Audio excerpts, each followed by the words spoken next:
Okay, timer.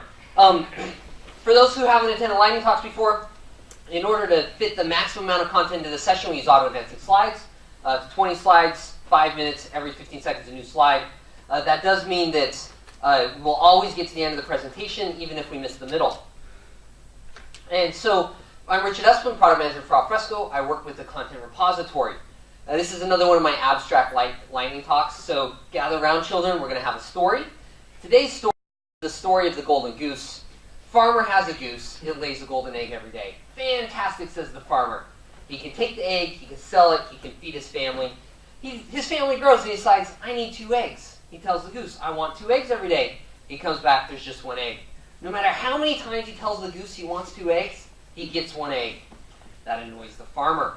So he kills the goose to find the source of the gold. Unfortunately, there's no gold inside the goose. At this point, there's 2 possible endings. The farmer has to wonder what is his best strategy now that he doesn't get a golden egg every day. One strategy is, the traditional approach is that the farmer ends in poverty and sorrow. He spends the rest of his life regretting his bad decision in killing his golden goose and doesn't really ever change his destiny from that point.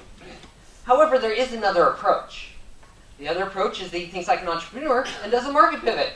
He takes that dead goose, cooks it, sells it, buys 2 more geese, cooks them, sells them, buys a restaurant, franchises, scales, Kentucky Fried Goose takes over the world. He's ludicrously wealthy, and he doesn't have any more problems. Now, I want to clarify. This talk is to present some thinking, some questions I'm wrestling with. It is not in any way representative of Alfresco Corporation, but it is helping you understand some of the challenges we have and questions I have. First, Alfresco has a problem. The cloud is eating the world. The cloud is an innovative technology, and people are adopting it. We're seeing people adopt it more and more in our customer base and in our community. Amazon Web Services might be the most widely adopted cloud computing platform in history. And Amazon has been very good at overcoming people's objections to storing their content in the cloud. They've been able to use their immense resources and invest in innovative technologies. So between encryption, lambdas, all these things, machine learning, there are capabilities that you can get there you can't get anywhere else. And modern enterprise platforms are expected to take advantage of that. As an open source, open core business, we rely on the open source part of our business model to drive adoption of our products and then convert that adoption into upsells that enhance our revenue. And we find that changing. We have to pay attention to why people pick open source to drive that adoption. In my research, these are the key reasons in order, and you'll find things like vendor independence, transparency, control, ranking very high here.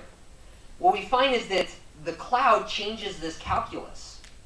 The innovation of the cloud often ranks higher than a lot of these advantages open source can give.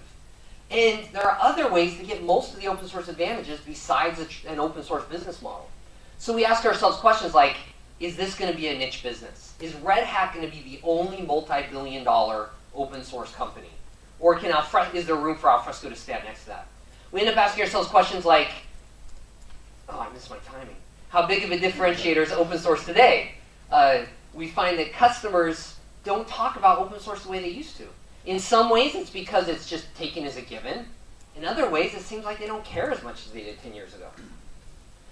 We also ask ourselves if our focus on open source reduces our speed in the cloud and slows down that innovation.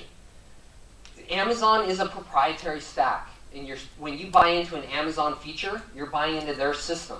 There are open source ways to move into the cloud, but those shims are necessarily going to lag behind coding directly to the platform. And so we wonder, how far can a shim get us? We also wonder what it means to be open source in a world where one vendor dominates.